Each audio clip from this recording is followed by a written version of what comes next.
चिन्ह दिखाए, चमत्कार दिखाए, प्रमाण ठहराए, ठीक है। तो उस भविष्यता के स्वप्न देखने वाले वचन पर कभी कान नहीं लगाना, क्योंकि तुम्हारा परमेश्वर यहोवा तुम्हारी परीक्षा लेगा। मतलब परीक्षा के दौर में ये लोग सामने आके खड़े हो जाएंगे। बात कुछ आई समझ में? ये जब सामने आके खड़े हो जाएंगे तो तुम्हारी परीक्षा होगी। वो परीक्षा का दौर होगा। किसका दौर होगा? और बहुत ध्यान के साथ सुनना, इस परीक्षा के दौर में अगर तुम चिन्ह और चमत्कार दिखाने वाले को अगर तुम दंडवत करने लग गए तो तुम दूसरे देवताओं के उपासक ठहर जाओगे। बात आ रही समझ में? दूसरे देवताओं के क्या ठहर जाओगे? उपासक ठहर जाओगे।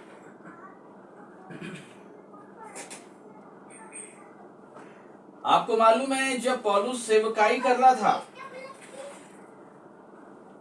तो पौलुस ने क्या कहा था?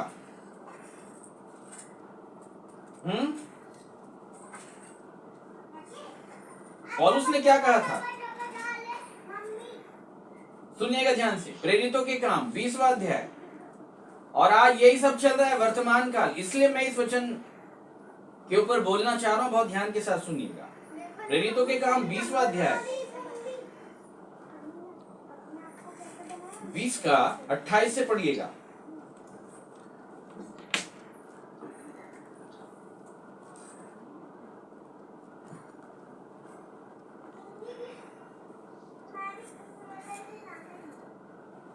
इसलिए अपनी और पूरे झुंड की चौकसी करो। इसमें पवित्र आत्मा ने तुम्हें अध्यक्ष ठहराया है कि तुम परमेश्वर की कलीसिया की रखवाली करो, जिससे उसने अपने लहू से मोल लिया है। आगे मैं जानता देखो प्रेरित क्या बोल रहा है? मैं जानता हूं, मैं अनजान नहीं हूं। मैं जानता हूं कि मेरे जाने के बाद हाँ, फाड़ने वाले भेड़िए तुम में आएंगे। मैं जानता हूं, क्योंकि ये परीक्षा का दौर होगा। Praise the Lord. भेड़िया क्यों आएगा? फाड़ने के लिए आएगा। क्या फाड़ेगा?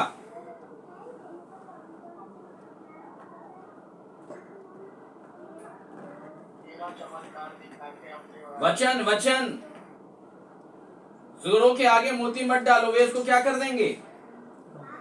मतलब भेड़िया आकर के वचन की वैल्यू को खत्म कर देगा। इन बातों को समझो। आपको भेड़ बनना है। क्या बनना है? और मेरी भेड़ें मेरे शब्द को सुनती है। भेड़िया आकर के परमेश्वर के वास्तविक शब्द से आपको वंचित कर देगा, डिस्ट्रैक्ट कर देगा। थोड़ा सा इसको याद रखिएगा। एकदम से यू टर्न लेने नहीं बोलता है। बात समझ रहे हैं? इधर देखिए, जैसे सीधा मार्ग है ना ये, तो ये सीधा मार्ग से ये हल्का टर्न कर देता है। इसको याद रखिएगा।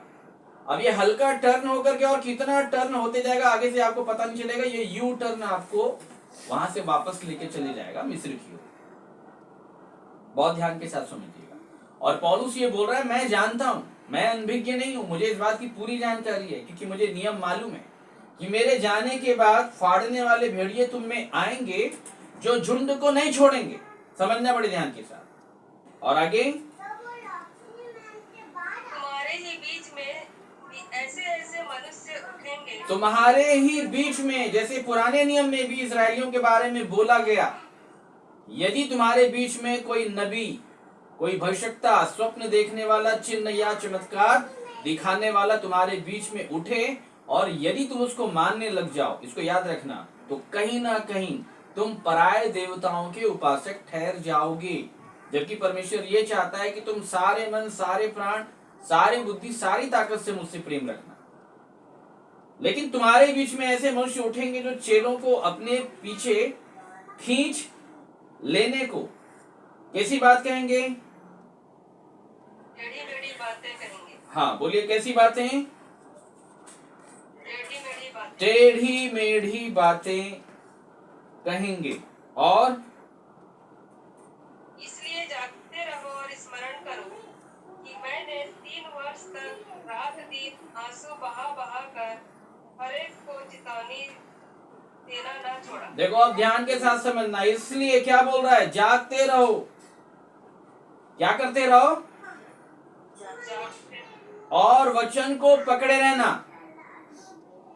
मैंने तुमको चेतावनी देना नहीं छोड़ा है, और आज भी मैं चेतावनी दे रहा हूं, इसको याद रखिएगा। ये फाड़ने वाले भेड़िए हैं। Praise the Lord.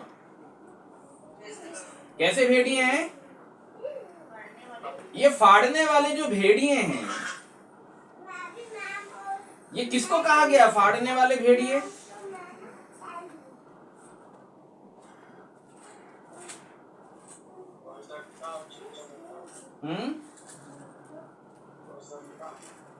बहुत ध्यान के साथ सुनिएगा। फाड़ने वाले ये जो भेड़िए हैं, ये कौन है? आप लोग बहुत ध्यान के साथ सुनिएगा। मत्ती 7 निकालें, 7 का 15, एकदम सारा पिक्चर आपके सामने क्लियर हो जाएगा। चलिए पढ़ें। झूठे भविष्यवक्ताओं से सावधान रहो, जो भेड़ों के भेष में तुम्हारे पास आते हैं। कौन से भेष में आते हैं? भेड़ों के भेष। Praise the Lord. कौन से भेष में? कभी देखे? भेड़ मतलब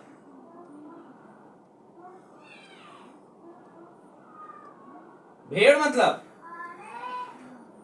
मतलब वो भी वचन लेकर के आएंगे। वो प्रभु यीशु मसीह की भेड़ के नहीं आएंगे कि मानो वो प्रभु यीशु मसीह के वचन के उपासक हैं, वचन के पीछे चलते हैं, वचन के सेवक हैं, तभी तो आप उनको ग्रहण करोगे। बात आई समझ में? ये हैं भेड़िए, लेकिन आते कौन से रूप में हैं? हाँ, इसको याद रखिएगा। ये भी आएंगे हालेलुया बोलेंगे, ये भी आएंगे प्रेज द लॉर्ड बोलेंगे, ये भी जय मसीह की बोलेंगे, ये भी यूहन्ना 3:16 आपको सुनाएंगे।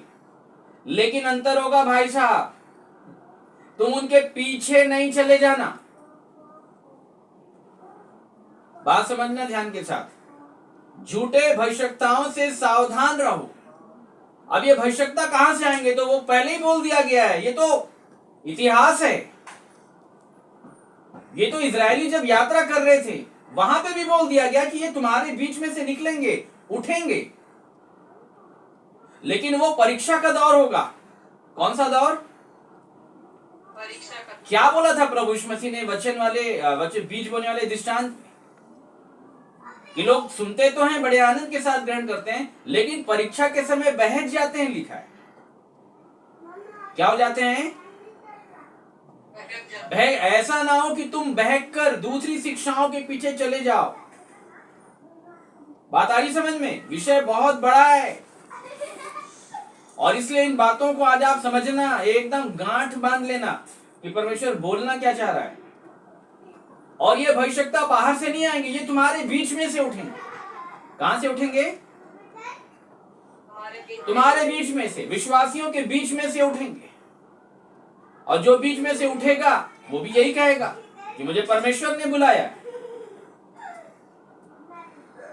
लेकिन किसी दूसरे यीशु का प्रचार करेगा। इसका प्रचार करेगा। और मैं आपको बताना चाहता हूं कि दूसरे यीशु का जो प्रचार है वो बड़े जोर शोर से चल रहा है। ये मैं आपको बता देता हूं, भारत देश में तो बहुत चल रहा है। और अभी आप इन बातों को जान भी लेंगे और समझ भी जाएंगे। बहुत ध्यान के साथ सुनना। अभी पहले समझ लेते हैं। झूठे भविष्यवक्ताओं से सावधान रहो, जो भेड़ों के भेष में तुम्हारे पास आते हैं, परंतु अंतर में वे फाड़ने वाले क्या हैं? भेड़िए हैं, फाड़ने वाले भेड़िए। ठीक है, आगे। उनके फलों से तुम उन्हें पहचान लोगे। अब बताओ इनका फल क्या है भविष्यवक्ताओं का?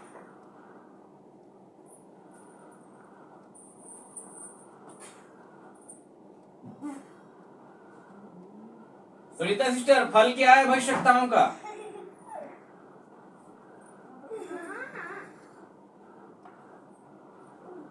झूठे भविष्यताओं का फल क्या है? फल, फल बताइए, फल।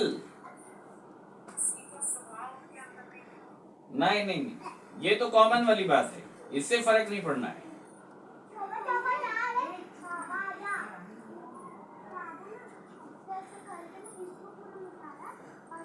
दूसरे यीशु का प्रचार करेंगे। फल क्या है? मैं फल पूछ रहा हूँ, फल।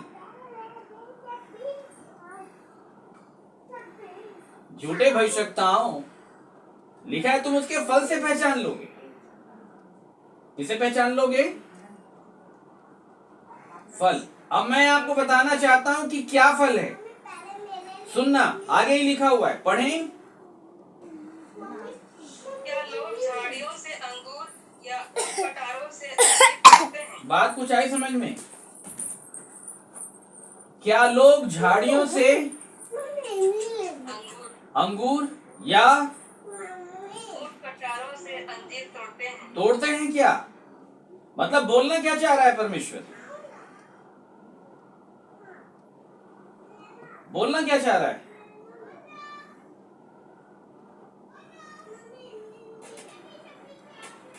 फल क्या है यहाँ पे?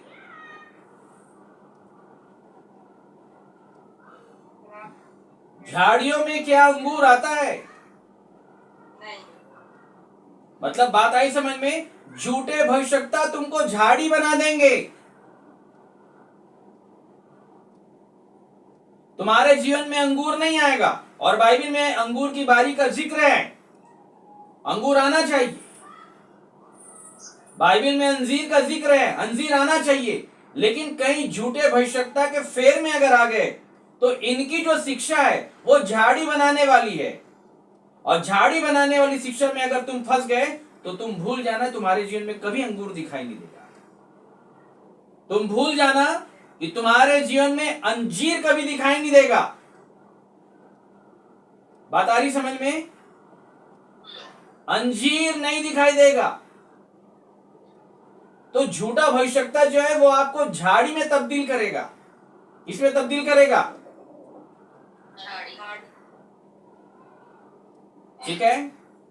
और फिर उसके बाद साफ लिखा है, जैसा पेड़ वैसा फल। बात आई समझ में? तो झाड़ी क्या है? बात कुछ आई समझ में? झूठे भविष्यता किसकी चर्चा करते हैं? Praise the Lord. किसकी चर्चा करते हैं?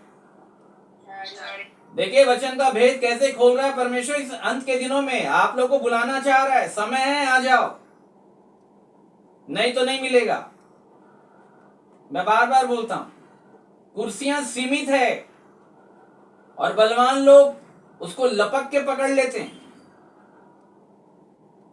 झूठे भविष्यताओं के पास झाड़ियों की शिक्षा होती है। बोलिए, किसकी शिक्षा होती है? झाड़ियों की शिक्षा होती है, ठीक है। और चलिए हम झाड़ी को अच्छे से समझ लेते हैं, ठीक है। निकाले मत्ती 13 का 22 से पढ़िएगा।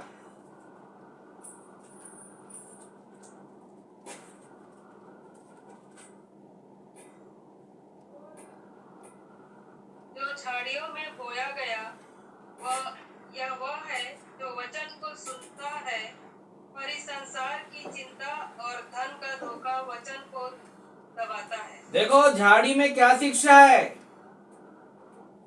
ये झाड़ी वाले लोग जो है, बहुत ध्यान के साथ सुनना, ये किसकी ओर आपको अग्रसर करेंगे? संसार की चिंता। ये धन का सेवक बनाएंगे आपको।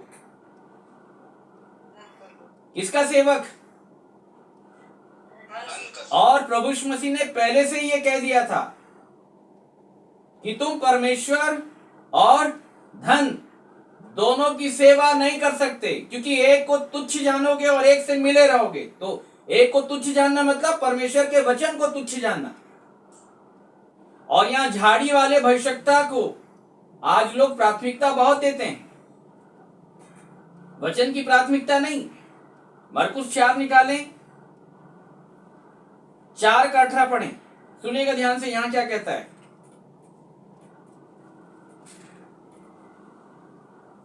जो झाड़ियों में बोए गए थे वे हैं जिन्होंने वचन सुना और संसार की चिंता और धन का धोखा और अन्य वस्तुओं का लोभ उनमें समाकर वचन को दबा देता है और वह निष्फल रह जाता है। बात आई समझ में? झूठे भविष्यवक्ता ये काम करेंगे। कौन सी शिक्षा देंगे?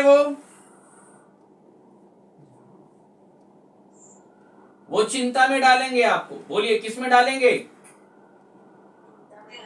बोलिए किस में डालेंगे? चिंता में डालेंगे।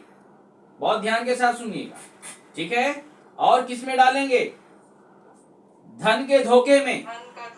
आई बात समझ में? और बाइबल में बार बार लिखा है किसी रीति से किसी के धोखे में नहीं आना, धोखे में नहीं आना। बार बार प्रभु यीशु मसीह ने कहा तुम परमेश्वर और धन दोनों की सेवा नहीं कर सकते हो। बार बार प्रभु यीशु मसीह ने कहा। लेकिन ये झूठे भविष्यवक्ता आपको धन का सेवक बनाएंगे, अन्य वस्तुओं के लिए लोभी बनाएंगे। और याद रखिए आपके जीवन में कभी फल नहीं आएगा, क्योंकि आप झूठे भविष्यवक्ताओं के फेर में आप पड़ गए। और इसलिए आपको यहां पे मैं बार बार बोलता हूं, प्रॉस्पेरिटी के अलावा कुछ सुनने के लिए नहीं आएगा। रोटी, कपड़ा, मकान, ये सब क्या है? ये संसार की चिंता है। जो प्रभु यीशु मसीह ने बताया, क्या खाएंगे, क्या पिएंगे, क्या पहनेंगे। और इसलिए लोग झूठे भविष्यवक्ताओं के पास पूछने के लिए जाते हैं कि हमारे लिए कोई प्रोफेसी कर दो। क्या कर दो? हमारे लिए कोई प्रोफेसी कर दो। ऐसी प्रोफेसी कर दो कि नौकरी कब लगेगी, पैसा कब आएगा, व्यापार कब आरंभ होगा, या व्यापार आरंभ हो गया है तो व्यापार में समृद्धि नहीं है, वृद्धि नहीं है, उसमें बढ़ोतरी कब आएगी, पैसे कैसे आएंगे, काम कैसे सफल होगा, मैं विदेश कब जाऊंगा, मेरा घर कब बनेगा, मेरा बंगला कब बनेगा, मुझे गाड़ियां कब मिलेंगी। और आज भविष्यवक्ता यही काम कर रहे हैं। आप भी देखते होंगे, मैंने भी देखा है मेरे प्रियो। Praise the Lord. मैं देख रहा हूं कि परमेश्वर आपको 4 महीने के बाद गाड़ी देने जा रहा है। क्या देने जा रहा है? गाड़ी देने जा रहा है। अब एक बात मैं आप ही से पूछ रहा हूं, बताओ गाड़ी से किसका उद्धार होगा?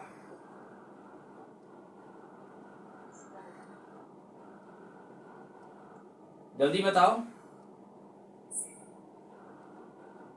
और ब्रांड का नाम तो बताते नहीं है कि कौन सी ब्रांड की गाड़ी देने वाला है। अरे BMW भी मिल जाएगा तो BMW गाड़ी तुम्हारा उद्धार करा देगी क्या? तुमको घर मिल जाएगा, उस घर से तुम्हारा उद्धार होगा। तुमको नौकरी मिल जाएगी, उस नौकरी से तुम्हारा उद्धार होगा। क्या ऐसी वाली कोई प्रोफेसी बाइबल में प्रभु यीशु मसीह करते थे? करते थे? बहुत ध्यान के साथ सुनना। जब प्रभु यीशु मसीह ने पतरस को बुलाया और प्रेरितों को बुलाया, या किसी भी सेवक को जब बुलाया गया, या पौलुस को जब बुलाया गया, तो कहीं भी भौतिकवाद के आधार पे कोई घोषणा आपको मिलती है? मिलती है क्या? यस और नो? तो ये आज के भविष्यवक्ता, ये कौन से वाले भविष्यवक्ता है?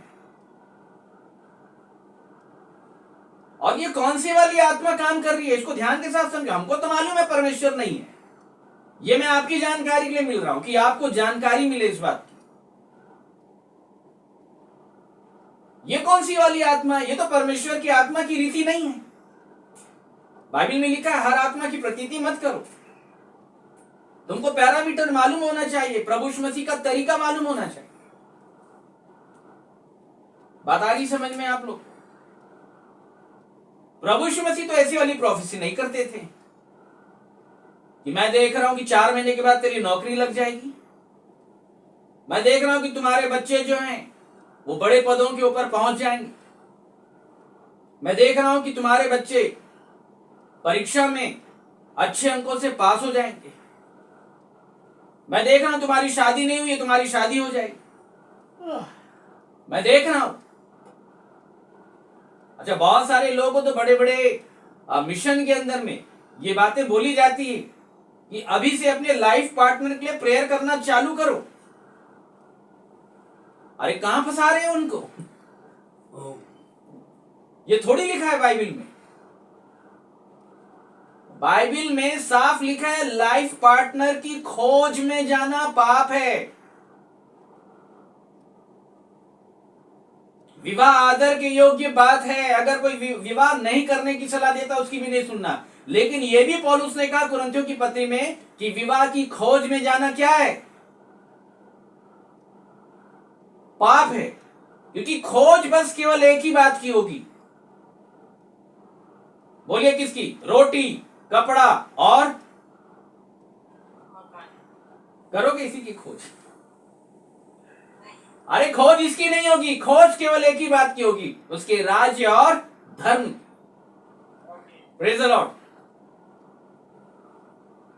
और जिस इंसान ने राज्य और धर्म की खोज के लिए अपना जीवन समर्पित कर लिया, उसके पीछे धन, महिमा, वैभव, सुख और विलास ये पीछे पीछे दौड़े चले आते हैं।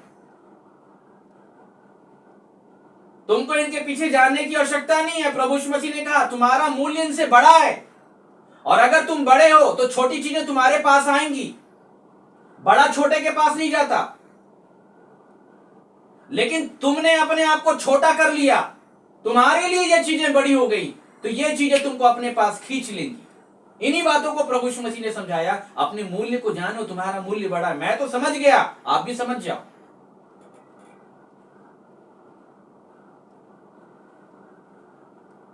मेरे प्रियो, बात समझ में आ रही है ना आप लोग?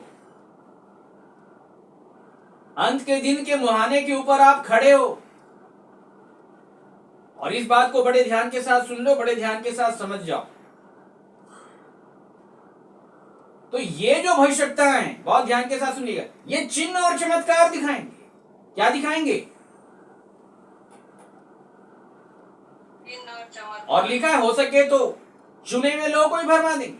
और छोटे मोटे चिन्ह चमत्कार नहीं भाई साहब, बड़े बड़े चिन्ह चमत्कार दिखाए जाएंगे। लेकिन तुमको अंततः पहचानना होगा। तुम उनकी बातों से पहचान लोगे। मैं तो बातों से पहचानता हूं। मैं क्यों पहचानता हूं मैं आपको बताऊं, क्योंकि मुझे अपने परमेश्वर की बात मालूम है। Praise the Lord. इसकी बात मालूम है, मुझे अपने परमेश्वर की बात मालूम है। मुझे अपने प्रभु यीशु मसीह पिताजी का तौर और तरीका मालूम है कि वो क्या बोलता है, वो किस रीति पे बोलता है।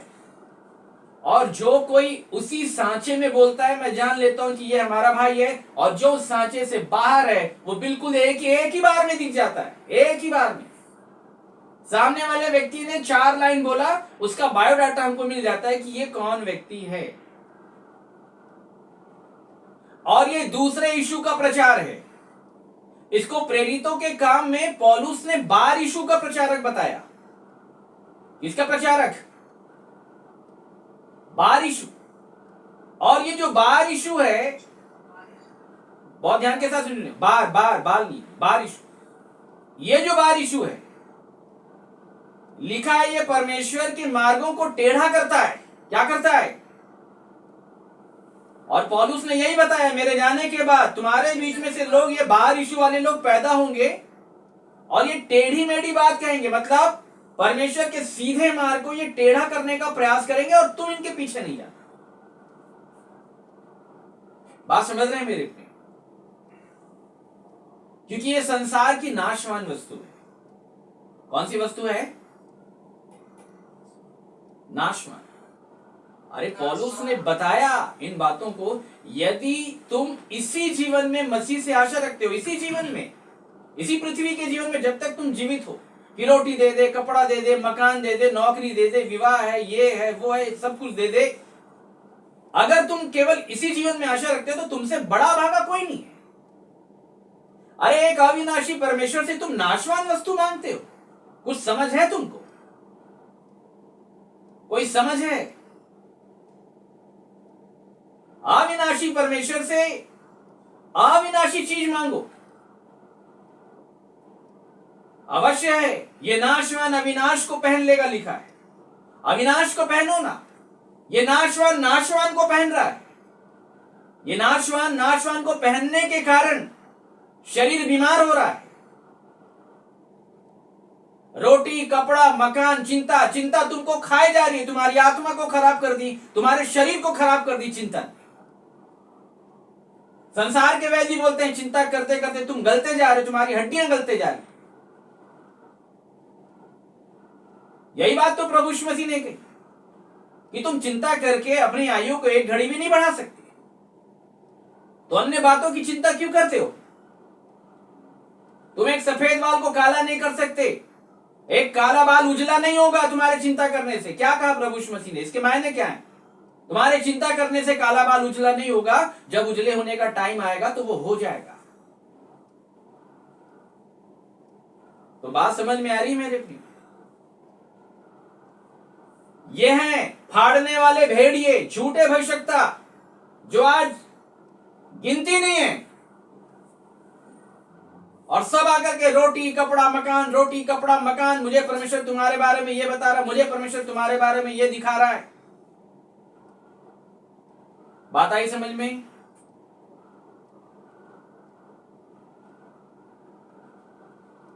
बात आ रही है कि नहीं समझ में? तुम इनके पीछे चले नहीं जाना।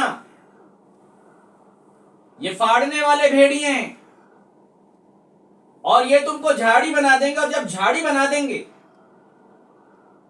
तो अंगूर नहीं लगेगा। क्या नहीं लगेगा? अंगूर लगेगा ही नहीं, इसको याद रखिएगा। ऊंट कटारे अगर बना देंगे तो ऊंट कटारे में अंजीर। बात आई समझ में?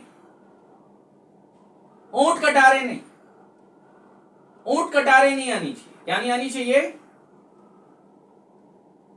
इसलिए इब्रानियों की पत्री में लिखा है कि जो भूमि वर्षा की पानी को बार बार पीती है,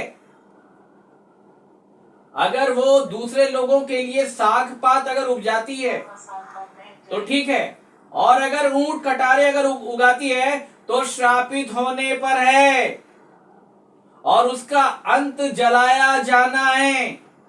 ये गेहूं के दाने नहीं है, ये भूसी निकल गए। आवाज हैंग हो रहा है भैया। आवाज हैंग हो रहा है? कट के एक मिनट रुकिएगा, मैं टावर चेंज करता हूं।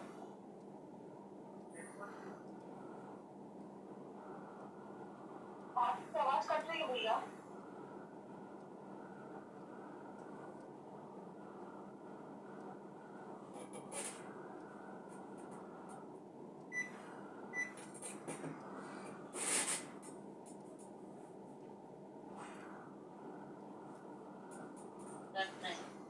चलिए, अभी आवाज आ रही है? साफ है? जी भैया। अब ठीक है? ठीक। तो बात आ रही है समझ में मेरे प्रियो? इनके पीछे मत जाना, साफ परमेश्वर के वचन ने कहा। ऊंट कटारों का जो अंत है वो जलाया जाना है, झाड़ियों का अंत जो है वो जलाया जाना है, और तुम्हारे बीच में से ये लोग निकलेंगे। मतलब विश्वासी कहलाएंगे ये लोग भी। क्या कहलाएंगे?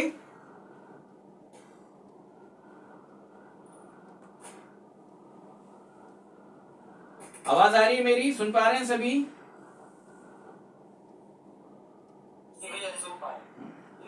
ये भी विश्वासी कहलाएंगे। और विश्वासी जगत में बहुतेरे लोग ये बड़ी बड़ी गलती करते हैं कि जब वो देखते हैं कि बहुत जगह काम चल रहा है तो क्या सोचते हैं कि सब लोग प्रभु का काम करें। बिल्कुल नहीं सोचना ऐसा। सब प्रभु का काम नहीं कर रहे हैं। वे ही लोग प्रभु का काम कर रहे हैं जो अंजीर बनाने की शिक्षा दे रहे हैं। वे ही लोग प्रभु का काम कर रहे हैं जो अंगूर बनाने की शिक्षा दे रहे हैं। बात आई समझ में? प्रभु यीशु मसीह थोड़ी झाड़ियों के पास जाता है फल ढूंढने के लिए। किसके पास जाता है? वो अंजीर के पेड़ के पास जाता है। किसके पास जाता है? अंजीर के पेड़ के पास जाता है। तो अंजीर का पेड़ बन जाए, वो आपके पास आएगा फल ढूंढने, और फल मिलना चाहिए। वो झाड़ियों के पास नहीं जाएगा, वो ऊंट कटारों के पास थोड़ी ना जाएगा। ये तो मूर्खतापूर्ण बातें हो जाएंगी। आपको अगर फल लेना है, फल तोड़ना है, तो आप झाड़ियों के पास जाएंगे क्या? ये तो कॉमन सेंस वाली बात है। ये तो संसार का मनुष्य भी समझता है। ऊंट कटारों के पास थोड़ी ना जाते हैं हम फल ढूंढने के लिए, हमको मालूम है वहां कहां जा रहे हैं। हम वहीं जाते हैं जहां पे हरियाली मिलती है। इसलिए लिखा है कि प्रभु यीशु मसीह दूर से हरा वृक्ष देख करके उसकी निकटता में गया कि क्या जाने उसमें कुछ फल पाए। खोजता हूं कि एक आध फल मिल जाए। तो बात आ रही समझ में? तो वो अंजीर के पेड़ के पास जाता है, इसको याद रखिएगा। वो अंगूर की बारी के पास जाता है। किसकी बारी के पास? अंगूर की बारी के पास।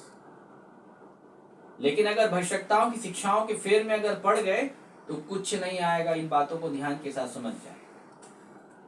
और इसलिए पुराने नियम में जब आप पढ़ेंगे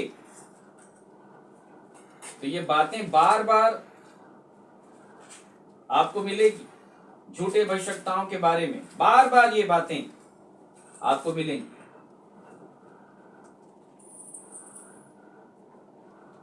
निकालें यहेजकेल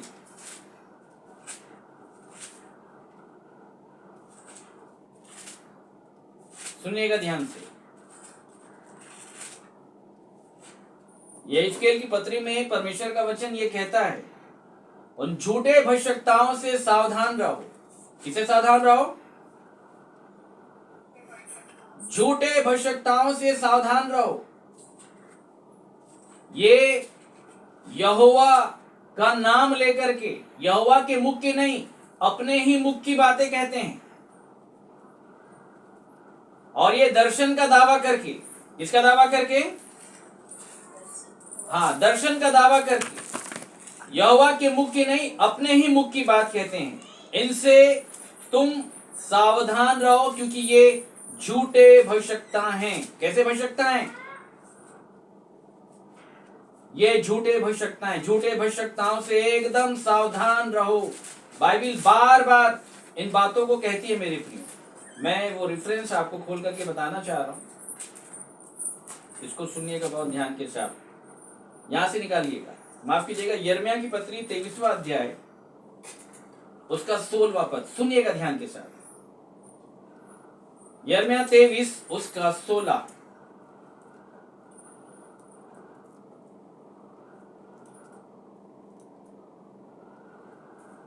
सेनाओं के यहोवा ने तुमसे यूं कहा है, इन भविष्यवक्ताओं की बातों की ओर जो तुमसे भविष्यवाणी करते हैं कान मत लगाओ। आगे। क्योंकि वे तुमको व्यर्थ बातें सिखाते हैं। ये दर्शन का दावा करके यहोवा के मुख की नहीं, अपने ही मन की बातें कहते हैं। अपने मन की, और बार बार बोला जाता है परमेश्वर बता रहा है, परमेश्वर बता रहा है। बिल्कुल गलत बात। बात समझ रहे हैं आप? बिल्कुल गलत बात है। और आगे, जो लोग मेरा तिरस्कार करते हैं उनसे ये भविष्यवक्ता सदा कहते रहते हैं कि यहोवा कहता है तुम्हारा कल्याण हो। आज यही बोला जाता है कि नहीं बोला जाता है? परमेश्वर कुछ देने जा रहा है, आज की रात आपको वो आशीष की वर्षा करने जा रहा है। बिल्कुल गलत बात है ये। बाइबिल में ऐसा नहीं लिखा है। बाइबिल बार बार इन बातों को बताती है, चलोगे तो आशीष पाओगे। आज रात कैसे वर्षा कर देगा ये मेरे को समझाओ आप। जो सुनने वाले आए, क्या वो वचन के चलने वाले हैं? और अगर नहीं है, और जिनके लिए मैं कह रहा हूं, मैं उनके चार को जानता भी नहीं हूं, लेकिन लोगों को ये लुभावनी बातें अच्छी लगती। प्रभु यीशु मसीह का कोई भी वक्तव्य आपको ऐसा नहीं मिलेगा आज परमेश्वर तुमको आशीष देने जा रहा है। बिल्कुल नहीं। वो तो साफ बोला अब्राहम की संतानों कि तुम फिरो, यहां से फिरोगे तो आशीष पाओगे, उसके राज्य और धर्म की खोज में जाओगे तो आशीष पाओगे। ये कौन से भविष्यवक्ता है जो कहते हैं आज रात तुमको आशीष दे देगा? ये तो बात ही गलत है। आगे और क्या लिखा है? और जितने लोग अपने हाथी पर चलते हैं उनसे ये कहते हैं तुम पर कोई विपत्ति न पड़ेगी। तुम पर कोई विपत्ति नहीं पड़ेगी। नीति वचन 29 का 1।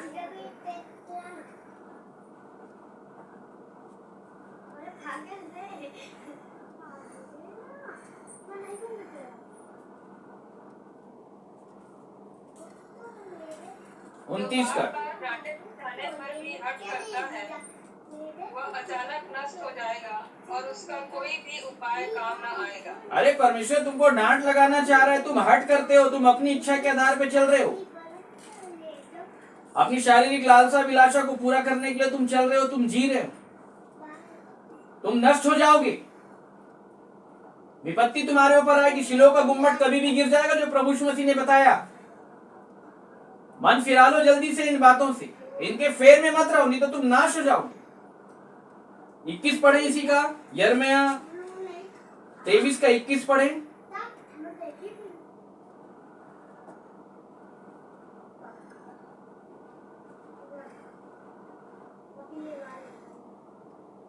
यिर्मयाह 23 का 21 पढ़े। हाँ, ये भविष्यवक्ता बिना मेरे भेजे दौड़ जाते हैं हाँ, और बिना मेरे कुछ के भविष्यवाणी करने लगते बिना हैं। मेरे कुछ कहे भविष्यवाणी करने लगते हैं। बात समझ रहे हैं आप? बिना मेरे कुछ कहे भविष्यवाणी करने लगते हैं।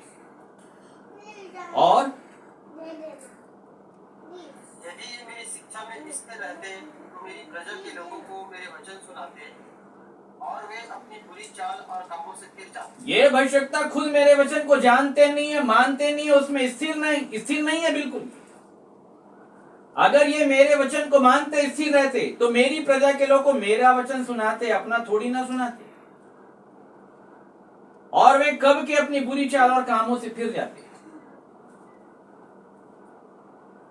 तो आप लोग को समझ में आ रहा है? परमेश्वर ने इजरायलियों को पहले ही बता दिया कि तुम्हारे बीच में से जब कोई ऐसा व्यक्ति खड़ा हो जाएगा, वो परीक्षा का दौर रहेगा, और इस परीक्षा के दौर में पास हो जाना। और ये बात प्रभु यीशु मसीह ने अंतिम समय के लिए भी कही थी। निकाले मेरे साथ लूका रचित सुसमाचार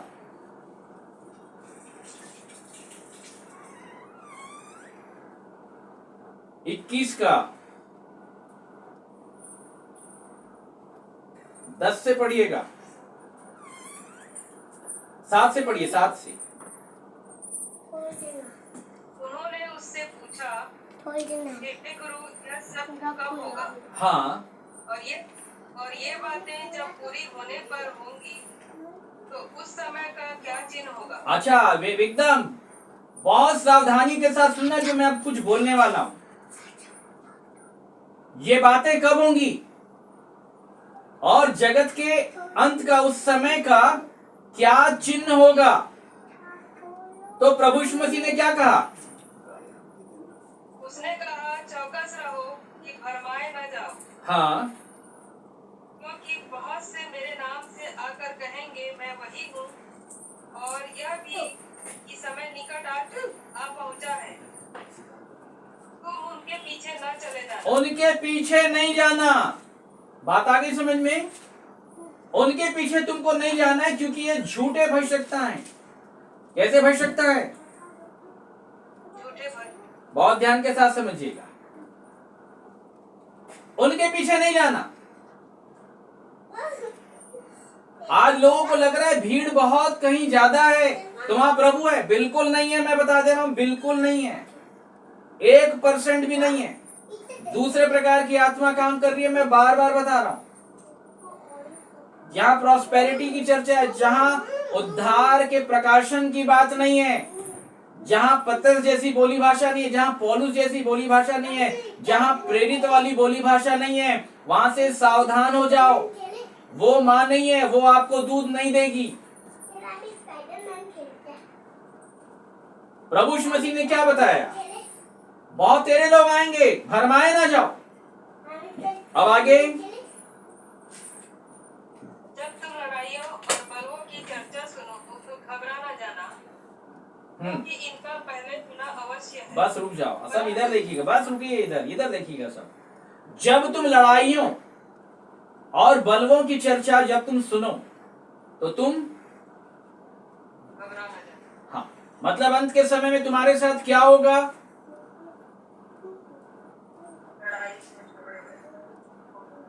बोलो क्या होगा? फंस गए ना बोल करके? बाइबल तो नहीं समझते हम, ऐसा कहीं नहीं लिखा है। मैं कुछ बताना चाह रहा हूं, समझना। सब इधर देखिएगा सामने, इधर आई कांटेक्ट बनाइएगा हमारे साथ। मान लीजिए कुछ समय के लिए बोलने वाला मैं हूं और मैं आपको ये बोल रहा हूं ये बातें कि जब तुम लड़ाइयों की चर्चा सुनो, बलवों की चर्चा सुनो तो तुम घबरा नहीं जाना। वो मैं ये थोड़ी बोल रहा हूं कि लड़ाई तुम्हारे साथ होगा।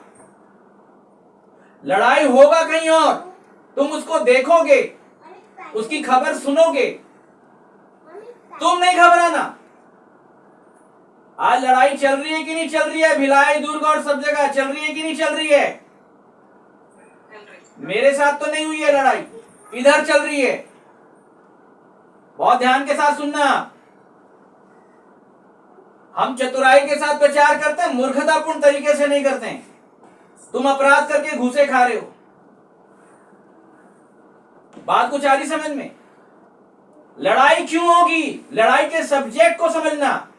झूठे भविष्यवक्ताओं के कारण लड़ाई होगी। किसके कारण? आत्मा क्या कहता है कलीसिया सुन ले। झूठे भविष्यवक्ताओं के कारण लड़ाई होगी। प्रभु यीशु मसीह ने यह बताने का प्रयास किया कि अंत के समय में बहुतेरे लोग चिन्ह और चमत्कार दिखाने वाले पैदा हो जाएंगे। प्रकट रूप में चिन्ह और चमत्कार दिखाएंगे और इनका वचन सड़े हुए घाव की तरह फैलता चला जाएगा, लिखा हुआ है। इनकी कलीसिया बहुत तेजी के साथ गुणात्मक रूप में आपको बढ़ती हुई दिखाई देगी। और अगर आज मैं आपको बताऊं ना मेरे प्रियो, अन्य जातियां जो विरोध कर रही है ना, वो इन्हीं शिक्षाओं का विरोध कर रही है। बात समझ रहे हैं आप लोग? बात समझ रहे हैं कि नहीं?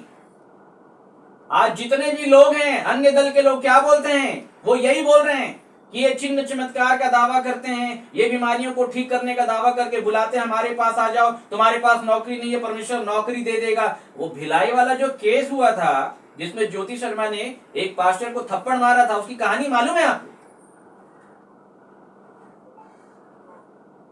कहानी मालूम है पूरी? कहानी नहीं मालूम है पूरी?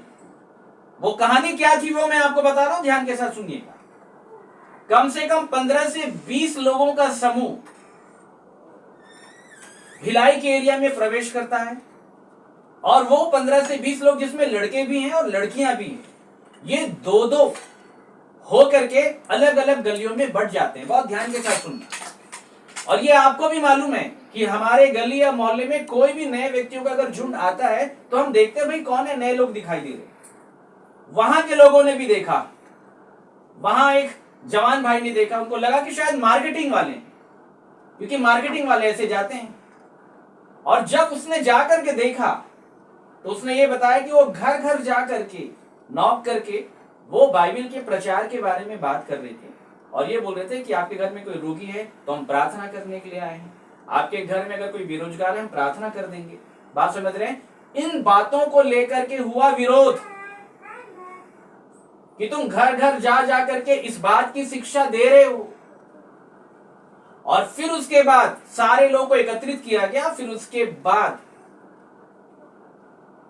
ये उपद्रव चालू हुआ है जो आज पूरे छत्तीसगढ़ में बढ़ गया है। बात समझ रहे हैं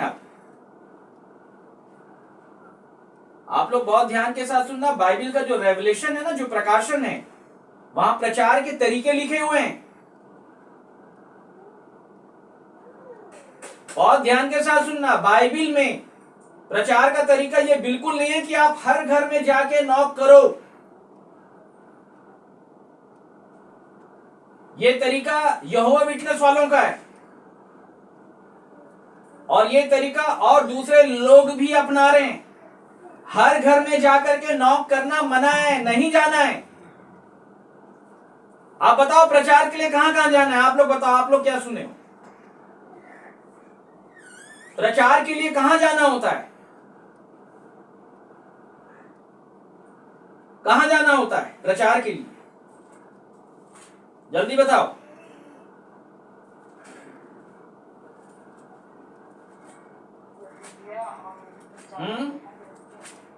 प्रभु यीशु मसीह ने जब भेजा चेलों को, तो क्या कह के भेजा था प्रभु यीशु मसीह ने?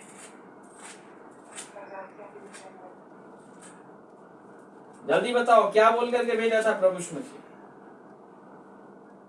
चलो निकालो मत्ती 10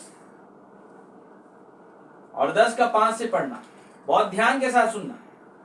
लोग क्या क्या मूर्खतापूर्ण काम करें जिसके कारण से विरोध होना चालू हुआ है। 10 का 5।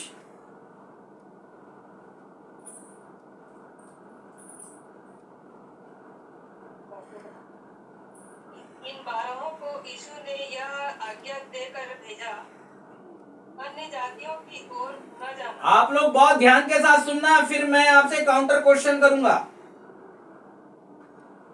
प्रभु यीशु मसीह की बातें, भेद की बातें हैं, वो आज तक बहुत सारे लोगों के पल्ले नहीं पड़ी। यीशु ने आज्ञा देकर भेजा, अन्य जातियों की ओर नहीं जाना। किसकी ओर?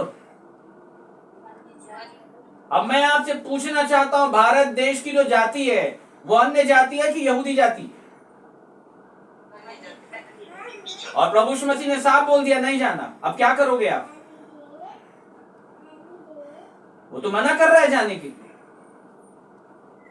और आगे क्या बोल रहा है? और सामरियों के किसी नगर में प्रवेश न करना। और सामरियों के नगर में भी नहीं जाना बोल दिया। बात कुछ आ रही समझ में? कहां जाओगे प्रचार करने? चलो बताओ। इस्राएल के घराने की कोई भी अब मेरे को बताओ, इजराइल के घराने की खोई हुई भेड़ कहां है? आप ही लोग बताओ। सब जातियों में है, छिपी हुई है। उस खोई हुई भेड़ को ढूंढना, परमेश्वर से मार्गदर्शन लेना और पहुंच जाना सीधा उसी के घर। फिर सबके घर जाकर के दरवाजा थोड़ी ना खटखटाना है। बात आ रही समझ में? अब इस बात का चित्रण आप प्रभु यीशु मसीह के जीवन से भी देख सकते हैं और आप दूसरे प्रेरितों के जीवन से भी देख सकते हैं। प्रभु यीशु मसीह जब आए, बहुत ध्यान के साथ सुनिएगा, क्या वो सबके घर गए? बिल्कुल नहीं गए। क्या वो सबके घर को नॉक करते थे? बिल्कुल नहीं करते थे। उन्होंने अपने चेलों को भी समझाया, बहुत ध्यान के साथ सुनना, चेलों को समझाया कि जब तुम किसी नगर में प्रवेश करो प्रचार के लिए, सुनना ध्यान के साथ, तो पहला काम क्या करना होता था? नहीं, ये आप जंप कर गए। पहले उसके पहले का आंसर चाहिए। लिखा है पहले पता करो वहां योग्य व्यक्ति कौन है। Praise the Lord. क्या व्यक्ति? और जब तुम उस योग्य व्यक्ति के घर में प्रवेश करो तो फिर मन से बोलो कि कल्याण। सुनना ध्यान के साथ। और अगर वो व्यक्ति सचमुच योग्य निकल गया तो तुम्हारा कल्याण उसके पास पहुंच जाएगा। समझो इन बातों को। और अगर वो अयोग्य निकला तो तुम्हारा कल्याण वापस। ये लिखा हुआ है बाइबल। तो योग्य व्यक्ति कौन है, कैसे पता करोगे? चलो बताओ। नौकरी के आधार पे कि बड़ा पैसा वाला होगा, बड़ा बंगला होगा, कैसे पता करोगे? हाँ, बाइबल में योग्य व्यक्ति किसको बताया गया है?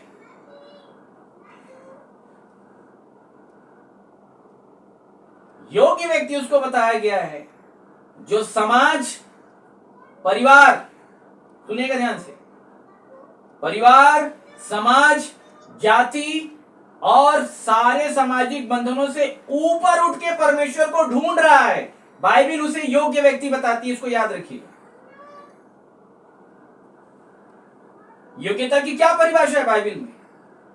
अगर कोई मेरे पास आए, माता पिता भाई बहन पति पत्नी बाल बच्चे, अपने प्राण को भी अप्रिय करना जाने, वो मेरे योग्य नहीं होगा। तो जो व्यक्ति इस विचारधारा को पाल के रखा है कि मैं परमेश्वर को पहला स्थान देना चाहता हूं, बट मैं परमेश्वर को जान नहीं पा रहा हूं, मुझे उसके लिए जीना है, इतनी भूख और प्यास किसी के अंदर होगी, उस नगर का योग्य व्यक्ति होगा। परमेश्वर सुसमाचार उसके घर में भेज देगा। Praise the Lord. मनुष्य का पुत्र खोए हुए लोगों को ढूंढने के लिए आया है। इज़राइल के घराने की खोई हुई भेड़ को ढूंढने के लिए आया है। ये परमेश्वर की भूमिका है, ये प्रेरित की भूमिका है, ये प्रचारक की भूमिका है। लेकिन दूसरी ओर उस खोई हुई भेड़ की क्या भूमिका है? उनसे भी कहा गया है कि यदि तुम ढूंढोगे तो पाओगे। Praise the Lord. रात भर प्रभु यीशु मसीह प्रार्थना कर रहे हैं, ध्यान के साथ सुनिएगा। और रात भर प्रभु यीशु मसीह के प्रार्थना करने के बाद प्रभु यीशु मसीह पिताजी से यही पूछ रहे थे कि आपकी भेड़ कौन है प्रभु, बताओ, मैं उसके पास जाऊंगा। उत्तर मिलता है कि कल जक्कई के पास जाना। किसके पास? आप प्रभु यीशु मसीह अकेले, ध्यान के साथ सुनिएगा, इस उत्तर को लिए और अपने चेलों के साथ केवल जक्कई के घर जाने के लिए निकला। मार्ग में बहुत सारा घर था, कहीं नहीं रुका वो। बात आई समझ में? कहीं नहीं रुका। और उधर जक्कई भी प्रभु यीशु मसीह को देखना चाहता था। क्या करना चाहता था? लेकिन लिखा है कि भीड़ के कारण देख नहीं पाता था। किसके कारण? ये भीड़ आपके आत्मिक जीवन को नाटा बनाती है। जक्कई नाटा हो गया था। आज जितने लोग भी अन्य अन्य मिशन डिनोमिनेशन के भीड़ में फंस गए, ये इशू को नहीं देख पाएंगे। तुम्हें जक्कई के समान उसे देखने की लालसा रखनी होगी। बाइबल कहती है कि इस भीड़ के बीच में से निकलो तो मैं तुम्हें ग्रहण करूंगा। और ये बड़ी भीड़, हजारों की भीड़ और ये लाखों की भीड़ जो प्रभु यीशु मसीह के पास भी आती थी, ये रोटी कपड़ा मकान वाली भीड़ थी, ये प्रॉस्पेरिटी वाली भीड़ थी। इन्हें भोजन चाहिए था। इस भीड़ को प्रभु यीशु मसीह ने भगा दिया। बात समझ में आ रही है मेरे को? हमारे यहां तो ये नहीं चलता, हम तो आउट कर देते हैं भैया, ये सब हमारे यहाँ नहीं चलता। हमारे यहाँ धर्म और राज्य की खोज है। दूसरे चर्च में कहीं भी चल जाएगा, लेकिन प्रभु यीशु मसीह के चर्च में ये सब नहीं चलता। उसने सबको आउट कर दिया। लिखा है कि ऐसे लोगों के भरोसे में वो अपने आप को नहीं छोड़ता था, क्योंकि वह आप जानता था कि इनके मन में क्या है। ये भीड़ अच्छी नहीं है, ये रोटी कपड़ा मकान वाली भीड़ है, ये नाशवान चीजों के लिए आती। बात समझ रहे हैं मेरे? और इधर जक्कई भी प्रभु यीशु मसीह को देखना चाह रहा था। Praise the Lord. क्या करना चाह रहा था? देखना चाह रहा था। मतलब उसका अर्थ समझते हैं? देखना चाह रहा था, उद्धार पाना चाह रहा था। भजन संहिता में लिखा, हे मेरे प्राण तू क्यों व्याकुल है, क्यों गिरा जाता है? उस पर आशा रख, भरोसा रख, क्योंकि मैं उसके दर्शन से उद्धार पाकर उसका धन्यवाद करूंगा। जक्कई उद्धार पाने की इच्छा रखता था। वो ये बात समझ गया था, यीशु का दर्शन कर लूंगा, देख लूंगा तो उद्धार मिल जाएगा। वो उद्धार के लिए प्यासा था और दूसरा उद्धार देने के लिए प्यासा था। दोनों की प्यास बुझ गई मिलने के बाद। और जैसे ही प्रभु यीशु मसीह जक्कई के घर के पास पहुंचे, जक्कई पेड़ के ऊपर चढ़ा हुआ था और प्रभु यीशु मसीह ने कहा, नीचे उतरा, आज मुझे तेरे घर में रहना, बाकी जितने भी घर हैं उनसे क्या लेना देना। जिनके सुनने के कान हो, अर्थात जो प्रभु यीशु मसीह की भेड़ हो, वो इस वचन को सुन ले कि आत्मा क्या कहता है। अगर कोई जक्कई बैठा है तो सुन ले। अगर कोई भीड़ में शामिल व्यक्ति है, भीड़ का हो जाने वाला व्यक्ति है, उसके लिए यह वचन नहीं है। और तब प्रभु यीशु मसीह जक्कई के घर चले गए और तब जक्कई ने सरेंडर कर दिया, क्योंकि वो तो उद्धार पाना चाहता था। अगर मैंने ये किया है मैंने किसी के ऊपर अन्याय किया है, मैंने किसी को धोखा दिया है, मैंने किसी को ठगा है, पिताजी मैं सब लौटा देता, मुझे उद्धार चाहिए। तब प्रभु यीशु मसीह ने कहा आज इस घर में उद्धार आया है। यह अब्राहम का पुत्र खो गया था, मुझे मिल गया है। तब उसने कहा कि मनुष्य का पुत्र ऐसे खोए हुए लोगों को ढूंढने के लिए आया है। तो तुम कौन से प्रचारक हो जो घर जा जाकर के नॉक करते हो? बात कुछ आ रही समझ में? वो स्त्री चिल्लाते चली आ रही थी, कनानी स्त्री। प्रभु यीशु मसीह रुकने का नाम ही नहीं लेता था। और तब चेलों का दिमाग खराब हो गया। सुनना बड़े ध्यान के साथ। चेलों को भी लगा उपदेश तो बड़ा बड़ा देता है, पहाड़ी उपदेश, लेकिन रुकता तो है नहीं किसी के लिए ये। तो चेले बार बार इस शंका में रहते थे कि हम किसके पीछे आ गए, क्योंकि मानवतावाद की रीति तो यही कहती है ना कि यदि कोई बात करना चाह रहा है तो बात तो कर लो प्रभु, और रोती और चिल्लाती चली आ रही है। आप भी अगर उस समय होते तो आपको भी यही लगता कि ये कैसा व्यक्ति है। और जब चेलों ने प्रभु यीशु मसीह को बोला कि हे प्रभु, वो स्त्री हमारे पास दौड़ी चली आती है, आप उसको विदा कीजिए, तो क्या कहा प्रभु यीशु मसीह ने? मैं उसी के लिए आया हूं और सब के लिए नहीं आया हूं। कॉन्सेप्ट क्लियर है? बात आई समझ में? मैं केवल उसी के लिए आया। मैं इज़राइल के घराने की खोई हुई भेड़ को छोड़ किसी थर्ड पर्सन के लिए भेजा ही नहीं गया हूं मैं।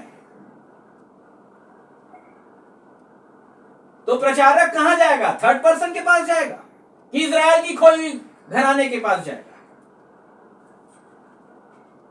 तो ये कौन है भाई साहब जो घर जाके नॉक कर रहे? तो इनको मालूम नहीं है, इनको परमेश्वर ने भेजा नहीं। क्योंकि अगर भेजा होता ना तो इस प्रकार का मूर्खतापूर्ण काम हम थोड़ी ना करते। बात समझ रहे? और जब जान रहे हो कि सामने वाले व्यक्ति को आपने उग्र बना दिया, वो आया है, वो आपसे बात कर रहा है और आपसे कह रहा है कि तुम ये काम करोगे तो मैं तुमको थप्पड़ मारूंगी, क्यों जबरदस्ती गाल को बढ़ाना? गाल को बढ़ा बढ़ा करके तुमने उसको और उकसाया, उसने थप्पड़ मारा। ऐसा थोड़ी ना प्रभु यीशु मसीह ने कहा, ऐसा थोड़ी कहा। हमने तो जब वो वीडियो देखा तभी बोला कि क्या काम कर रहे हैं, तुम्हारे कारण अन्य जातियों में परमेश्वर के नाम की निंदा हो रही है। आज प्रभु यीशु मसीह के नाम की निंदा हो रही है। किन बातों के कारण निंदा हो रही है? उद्धार की बातों के कारण नहीं, ये चिन्ह और चमत्कार के कारण निंदा हो। बात समझ रहे हैं? भिलाई में मीटिंग का विरोध हुआ। कौन सी मीटिंग का विरोध हुआ? वो चिन्ह और चमत्कार वाली मीटिंग का विरोध हुआ। बात समझ रहे हैं? इससे पहले जितने सुसमाचार प्रचारक लोग आते थे, इसका विरोध नहीं होता था इस रीति से। आज अगर विरोध हो रहा है, बात समझ रहे हैं, तो रोटी, कपड़ा, मकान, बात समझ रहे हैं, चिन्ह और चमत्कार, इसको अंधविश्वास की कैटेगरी में रखा गया है भारत देश में। कौन सी कैटेगरी में? अंधविश्वास। याद रखिएगा, न्यूज चैनल के ऊपर में जब डिबेट होता है तो सुन लीजिएगा। और मैं आपको बताना चाहता हूं कि छत्तीसगढ़ के ऊपर और पूरे भारत देश के अंदर, बहुत ध्यान के साथ सुनिएगा, छत्तीसगढ़ के ऊपर और पूरे भारत देश के ऊपर, सबसे पहले छत्तीसगढ़ में ये रोटी, कपड़ा, मकान और हीलिंग मिनिस्ट्री और भविष्यताई मिनिस्ट्री, इसके ऊपर बैन लग रहा है। इसको अंधविश्वास की कैटेगरी में डाला जा रहा है, इसको प्रलोभन बताया जा रहा है। और ये बात प्रभु यीशु मसीह ने बताया कि जब तुम लड़ाइयों की चर्चा सुनो तो घबरा नहीं जाना, क्योंकि झूठे भविष्यवक्ता निकल खड़े होंगे और इस प्रकार का प्रचार करेंगे और दूसरे लोग उनका विरोध करेंगे, वे आपस में लड़ाई झगड़ा करते रहेंगे। तुम नहीं घबराना, क्योंकि मैं तुमको इज़राइल के घराने की खोई हुई भेड़ के पास भेजूंगा। Praise the Lord. बात आ रही समझ में मेरे? ये वो समय चल रहा है और ये बातें प्रभु यीशु मसीह ने बताई कि ये जगत के अंत का चिन्ह है, कि जब ऐसा होने लग जाए तो तुम समझ लेना कि दूल्हा द्वार के ऊपर खड़ा है बात आ रही है समझ में? और इसलिए आज हम छत्तीसगढ़ में हम इतना विरोध देख रहे हैं। बहुत ध्यान के साथ सुनिए। हमसे जितने भी लोग मिलते हैं, बहुत सारे हमारे हिंदू भाई बहन लोग हैं, बहुत सारे अच्छे मित्र हैं, बहुत सारे लोग अच्छे करीबी, उनसे जब मैं पूछता हूँ विरोध क्यों कर रहे हैं, तो यही बोलते हैं कि भैया प्रलोभन दिया जा रहा है, ये किया जा रहा है, वो किया जा रहा है, चिन्ह चमत्कार का दावा किया जा रहा है, चिन्ह चमत्कार के द्वारा लोगों को भरमाया जा रहा है, ये किया। आप समझ रहे? उद्धार की बातें बहुत अलग है जो प्रभु यीशु मसीह करते थे। और मैं आपको बताना चाहता हूं कि प्रभु यीशु मसीह ने जितने भी चिन्ह दिखाए उन सब का संबंध उद्धार से जुड़ा हुआ था। उसने गलील के काना में दाखरस बनाया, 6 मटकी का उपयोग किया। 6 मटकी किस चीज को दिखाता है? वो मनुष्य को दिखाता है। 6 मनुष्य का अंत। वह मटकी को मुंह भरना चाहता है। मुंह भरने का क्या अर्थ है? इंसान जो मटके के समान है, वो उसके अंदर अपने वचन के जल को मुंह भरना चाहता। जितने भी चिन्ह और चमत्कार प्रभु यीशु मसीह ने दिखाए थे, वो शारीरिक नहीं थे मेरे प्रियो, वो आत्मिक जीवन की ओर इशारा कर रहे थे। उसने अंधे की आंख खोली। उसने फरीसियों को अंधा बताया, बोले अंधे मार्गदर्शक हैं, एक अंधा दूसरे अंधे को मार्ग नहीं दिखा सकता। वो आत्मिक मार्ग की बात कर रहे थे। एक अंधे की आंखें खोल के प्रभु यीशु मसीह इस बात को बताने का प्रयास कर रहे थे कि आत्मिक रूप से तुम्हारी आंखें बंद है, मैं खोलूंगा तुम्हारी आंखें। पौलुस की बुलाहट भी इस बात के लिए थी कि जो लोग अंधे हैं तो उनकी आंखों को खोलिए। शारीरिक अंधापन थोड़ी था, वो तो आत्मिक अंधापन था। प्रभु यीशु मसीह के जितने भी और चिन्ह चमत्कार थे, वो सब आत्मिकता की ओर इशारा करते थे। लाजर का जिलाया जाना किस बात को दिखाता था? वो इसी बात को दिखाता था कि तुम जो पाप में मरे हुए हो, मुर्दा हो, तुम गड़े हुए हो, जिस दिन मेरे शब्द को सुनोगे तुम कब्र से बाहर निकल जाओगे। वो भौतिकवाद की चंगाई को थोड़ी ना दिखाते, वो तो प्रभु यीशु मसीह के समझाने का तरीका था, क्योंकि तुम भौतिकवाद हो, इसलिए उदाहरण उसने भौतिकवाद का दिया, लेकिन उसके पीछे रहस्य आत्मिकता थी। और जो कोई उस आत्मिकता को जान लेगा वो उद्धार को प्राप्त करेगा। वही बातें जो प्रभु यीशु मसीह ने कही, जो चिन्ह और चमत्कार दिखाए, वो सत्य था, वो सत्य भेद था। और हम उस सत्य का प्रचार, उस भेद का प्रचार आत्मिकता की रीति में करते हैं। सुसमाचार का प्रचार भेद की रीति पे करते हैं, ताकि तुम्हें उद्धार मिले। अंत के दिन के समय में ये बातें होंगी। प्रभु यीशु मसीह ने बताया कि जब तुम लड़ाइयों की चर्चा सुनो तो तुम नहीं घबरा जाना, क्योंकि ऐसे जो झूठे भविष्यवक्ता निकल खड़े हुए ये आपस में लड़ेंगे। क्या होंगे? और आपको दिख रहा है ना इनका फल।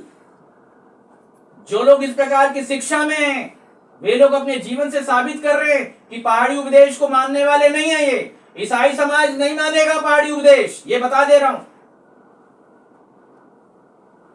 और आज तैयारी चल रही है खुले रूप में संघर्ष करने की, जबकि बाइबल की शिक्षा अलग है। अपने सताने वालों के लिए प्रार्थना करना, हे पिता इन्हें क्षमा कर। तुम तो भिड़ गए इनसे। बाइबल में लिखा है बुरे का सामना नहीं करना, तुम तो जाके भिड़ रहे हो, उन्हें और उग्र बना रहे हो। बुराई से मत हारो, बुराई को अच्छाई से जीत लो। कहां गई वो शिक्षा जिसके लिए तुम पास्टर बने थे? आज जब बारी आई गाल फेरने की तो तुम तमाचा मारने की तैयारी कर रहे हो। तुम्हारे कारण प्रभु यीशु मसीह के नाम की निंदा हो रही, तुम्हारे कारण प्रभु यीशु मसीह को विदेशी कहा जा रहा है। तुम किसके मानने वाले हो? ये समय आंखें खोलने का है। और मैं आपको बताना चाहता हूं कि अगर मेरा संदेश किसी ऐसे व्यक्ति ने सुन लिया तो ये सारे मेरा भी विरोध करेंगे। आपको मैं बता दे रहा हूं, मुझे इस बात की कोई परवाह नहीं है। मैं तो सबको समझाना चाह रहा हूं कि जो बातें मसीह ने हम तक पहुंचाई है उन बातों को जानो और समझो, और अंत के दिन के लिए किसी के लिए ठोकर का कारण मत बनो, वरन प्रभु यीशु मसीह की सहनशीलता को प्रकट करो। लेकिन नहीं कर पाएंगे क्योंकि शारीरिक व्यक्ति नहीं कर सकता। वो झाड़ी बन बैठा है, अंगूर का फल कहां से आएगा? वो ऊंट कटारे बन बैठा है, अंजीर कहां से आएगा? इस अंतिम समय के ऊपर मेरे प्रियो, मैं आपको बार बार बताता हूं, मेरा भरोसा नहीं करना। मैं आज आ रहा हूं, हो सकता है मैं कल ना आऊं। मैं बार बार बताता हूं, हो सकता है मैं कल आऊं, मैं परसों ना आऊं। मुझे जब तक परमेश्वर बोल रहा है, मैं खोई हुई भेड़ को ढूंढने आऊंगा और लेकर चला जाऊंगा।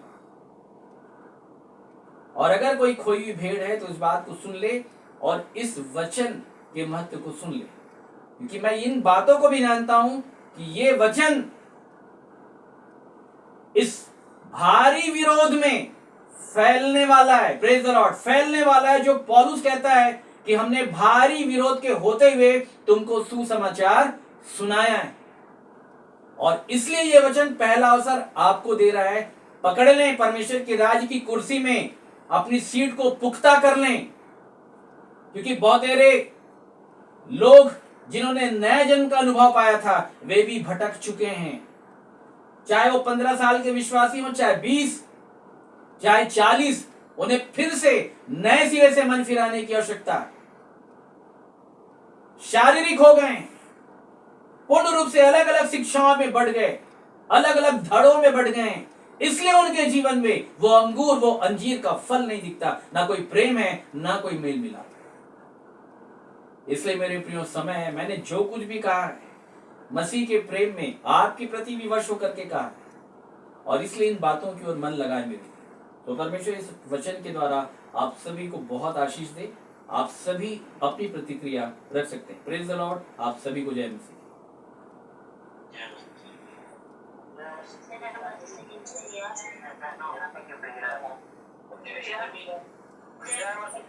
सबको जय मसीह। सबको जय मसीह की।